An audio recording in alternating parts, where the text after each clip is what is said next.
Hey everybody, it's Master Gallengeist here, bringing you my review for The Amazing Spider-Man issue 14. Pretty cool cover there with Chasm doing his thing. This was a weird issue for me. I do like that it went to dive into what Ben's been doing and kind of his goals. I almost feel like I needed kind of more of it because, granted, I did not read in the Beyond era. I had a general overview of kind of what was going on, but it's like, okay, this I almost need a little bit more. And then they're setting up a lot of the stuff with Dark Web, which I get that whole kind of event's kind of going to be popping off, but I would just kind of want to see what's kind of, now granted that does heavily involve Spidey and Chasm and Madeline Pryor and everything, so we'll see what's going on, but I was mainly just going to be reading The Amazing Spider-Man, so we'll have to see how that goes, because they're talking about it later on at like the back end of the issue. It's like, that's kind of a lot to kind of get into, which I don't mind events, and I don't mind them for like certain characters, but when you gotta get like a lot of different kind of issues to kind of get the full story, instead of like, oh, here's like the main event, here's something that value adds to it and it adds to your enjoyment, rather than I need to know that to even understand what's kind of going on. So we'll kind of see what goes on with this. And this shifts art styles throughout, which kind of helps, because certain ones I'm just like, okay, I'm not that big of a fan of, to, alright, I kind of like this one. So we kind of get through the 4 seasons, kind of starting with spring, and Ben pretty much giving us a lowdown of stuff that's been going on with Janine, who I was not really familiar with. And I needed, they give some information on her, but I still needed like certain kind of context for how she kind of connects with Ben specifically, and the kind of wider Spidey world as well. And of course, Ben's talking about wanting all of it back from Peter and everything. He's talking about his memories, how most of it is that it's like scrambled because he woke up in the Jackal's lab, and most of his memories are like pain. He doesn't remember meeting Janine, but he remembers losing her. And let me see. And in that pain, a message, something is calling to him. That like Beyond made a clandestine deal with an old military skunkworks program, and they were close to getting something to work, and he's going to try and make it work. So Janine pretty much is like at Grand Central Station, and then starts talking with this dude at this restaurant kind of thing. And she's talking about like she was gonna just bought a ticket to leave, get away from him, and that pick out the bright spots, he's there for most of them, and recently saved her from a bad place, but then it goes bad again, it always goes bad, and she doesn't want to be wrong again, as pretty much this lady pops up and says the like worst kind of way to say that, hey, this kind of skunk team or like Black Ops team is coming to like help you out, man. It's like the dishwasher says they're 5 minutes away. When has like that ever occurred in any kind of like, it's just, it's odd enough to set her off, and it's like, yeah, I could get, like, it's rare to get like, hey, they're 5 minutes away. It's like, all right. And then she's like, yeah, okay, I'm not digging with this. And, like, asking him some kind of questions. She evidently broke out of prison. She killed her father. She's like, yeah, I killed someone. Now, granted, this action scene of her stabbing him in the hand and then breaking his leg is like, holy shit. And she comes back, says she's done with, like, the hope and everything, and she wants to help him pretty much, like, do whatever. So she's, like, completely on the fuck the world kind of train. It's like, alright, we burn it down. I'm like, damn. And then we see Ben in his Chasm outfit masking up. So that was spring. Now we're in summer. This one is definitely kind of doesn't really get into the art style that kind of works until we get to kind of a different kind of world. Because that really works with the demons and everything going on later on. Though granted, Ben goes from like, alright, he's like, let me see here. You see him and he's like, okay, he kind of looks athletic, to holy fucking shit, he's like muscles for days kind of shit. Which isn't a problem, it's just like different kind of art style. So he's pretty much talking about like Spidey and just being like weird, going we get a little bit of a kind of tidbit. He's saying that he's expecting Peter to stop him, but no, he's gone off to save the love of his life with Norman Osborn, and they say, you're unhinged. And then the dude comes up asking if he's Peter Parker with, like, the money kind of thing, I think. And then he just kind of leaves, and they evidently finished using, like, getting the Beyond tech done, and using, like, decades-old skin to kind of, like, finish it. It's like, what the fuck? But then he's like, no, the closer I get to it, the more right it feels, like I'm going home.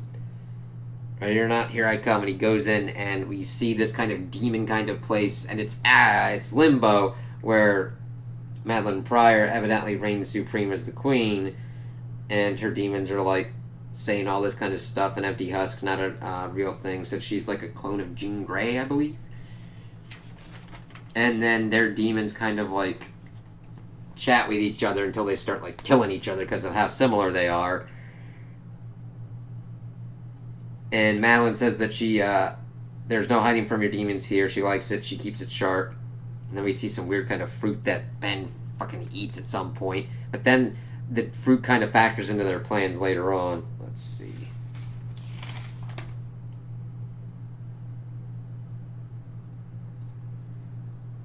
And of course she asks what brings him to her kingdom, introduces himself. They kind of bond over being clones. And at first I thought he was eating like a demon's fucking head. I didn't understand it was a fruit because of how kind of weird and funky it was. But I'm like, okay, that's definitely different. And he says the guy I was cloned from got tired of sharing, I guess, stole his memories back from me. Been pretty lost ever since until I felt this place pulling on me. And of course, Limbo takes on the flavor of its queen, calling others who know her pain. And it's like, okay, let's kind of like team up together. It's like, alright. And then again, I understand that Ben's probably unreliable on like how that whole kind of thing went down between him and Pete, so I think it's more complicated than, oh, Pete stole this kind of stuff. Now this, let me see. Yeah, this part with the fall is like my favorite kind of art style because of the use of color really denotes, I really like how it denotes fall, and with the like oranges and kind of like sunset kind of quality of the colors and everything. And I just like the art style pretty well. I like the kind of lines that they kind of flow and everything. So they're pretty much talking and pretty much updating and everything, and Janine feels like she's pretty much doing nothing. Let me see. They're evidently both welcome to stay as long as they like. Evidently an attack on New York is complicated for Pryor. And Ben's pretty much offering to take lead of her army and get what she wants. Take on the thieves. As long as I offer my help in return, Limbo was given to me. I would be biting the hand that fed me. But who's to say this kingdom was given to me out of kindness? For Pryor, it's like, interesting. And of course, she's able to tell that Janine's upset. And she, of course, is thinking that, like, Janine is jealous. Talking about, like, listen, I don't have any plans on your boy. I get that. And of course, she's talking about how to take more than a fancy castle to come between her and Ben. And Madeline's alright, like, what's your problem? She's like, she's feeling helpless. She has no place, no weapons, no powers. How will she be anything but like a liability? And of course, Madeline's like, ooh, okay, I can offer you that kind of thing. And offers her like a purple fucking finger. It's like, one, she's a queen of Limbo and deals with like demons and stuff. Now granted, that on the surface doesn't make her a bad person. It depends upon what they do. If they're there kind of like doing stuff of like reminding her how horrible or evil she is because she's a clone or whatnot, and then that used to feed her to do this horrible kind of stuff, yeah, That's not good. She evidently collected it from its owner, the bastard demon Sim. It can set her free. And she's first like, I don't know, but then tells her to do it. And then she fucking stabs her in the chest with a fucking finger. And she sees all the people in her. And that she's got many masks. And you choose none of them. Enough of that. Says a spell kind of thing. And for her to choose. As she then starts ripping off masks. And it's like, okay, that's pretty effective. And evidently it's like, okay, if they insist that you're a monster, let the choice be yours and be endless. This is your gift, Hallows Eve. Now that, I really like that that page there. It just really shows her off well. I'm like, okay, that's kind of cool. Alright, then we shift over to winter. And this is where it gets kind of nutty. Evidently they're getting close to their goal. He's trying to figure out if he likes the snow or not. And the dude's like, you gotta pay up, Peter. Talking about how people tell him that, like, Pete's a good guy, but he says that he's a that he's a deadbeat, and that how does it feel to be a fake Peter Parker? And of course that sets Ben off to completely. In this, I thought he beat him to death pretty much, but he doesn't. So always check to make sure you have the right person. However, we are dealing with a clone here, so mistakes kind of do. And then he offers him an exciting opportunity and takes him to Limbo. Let's see. And evidently these fruit are looking nice. That they have to be tested, and that they hope their friend is hungry. And we see him saying hi dear to Hallows Eve. Let's see. Let's see here. And that evidently this Gus dude has like special tools and addicts there, that he's a naughty boy. And this is the fruit of the tree of exquisite liberation, and it will set him free. And then he starts to eat it, and it's like, oh god, what's going to happen? And evidently it's a fruit to pretty much free your soul, untether it. And then she kind of like tastes it a little bit, and like puts it in a pot, I guess? Yes, to inhale this would be to know all of them. Perhaps I'll just allow myself a taste. And of course, Ben is like, this is how I become whole. So to get pretty much the memories and everything of Peter, he's going the soul route instead of like data transfer, kind of similar to like Otto downloading himself into a body. He's going the metaphysical kind of route. So it's like, okay.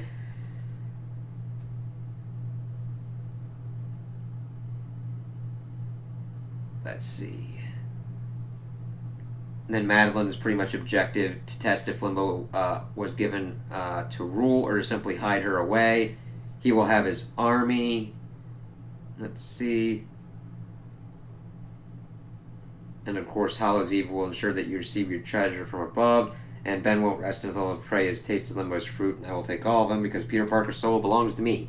As we see that last kind of page out. It's like, okay, that's fucked up, but at least we understand what the kind of objectives are and what the stakes are right now. And Pete's got a lot fucking going on, and now he's got this to kind of deal with. So I did like that. It's like, okay, we're getting Chasm, and this is definitely an interesting kind of route for it, and this did a decent enough job for me. That's just certain other kind of characters needed kind of more connection for me, because I know stuff going on with certain bits of the X-Men, but I'm not that well versed in like Madeline Pryor, her with Limbo and all that kind of stuff. I had seen the Free Comic Book Day and them teaming up, but it took a while for us to kind of get the payoff of what's kind of going to be going on with that. And I liked that they had different kind of art styles to denote the seasons. It's just some of the art styles didn't really jive well with me. And not that they're horrible, like,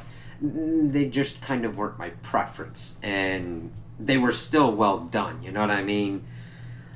But yeah, we'll kind of have to see how this Dark Web event kind of affects the main kind of issues of the Amazing Spider-Man, and what stuff is going to be pushed off into the future. Because I know we've got pretty much the Gold Goblin in play, him getting his own kind of like comic or mini series kind of thing to kind of see how that kind of goes with Norman, since we had that kind of done with the whole Hobgoblins. We'll have to see. There's it's almost getting to the point where there's almost too much going on, because I kind of like that we're like, okay, what did Peter do? It's like, okay, that's the biggest kind of mystery, and I would kind of like to understand what's kind of going on there, versus what we've got something similar going on in the Fantastic Four right now, but we're going to get more information on that through the solicitation kind of earlier. It's just like, all right, I don't mind taking time on a mystery. It's just when you start going on and doing and adding other kind of stuff, which is interesting, by the way, it's kind of like, all right, how are we going to juggle this, and what are our payoffs going to kind of be? So we'll kind of have to see how this kind of works out. So those are my opinions on the issue. Tell me what you guys think in the comments below. If you liked it, if you didn't like it, if you agree with me, if you disagree with me. Also like and subscribe, and I hope you have a good day.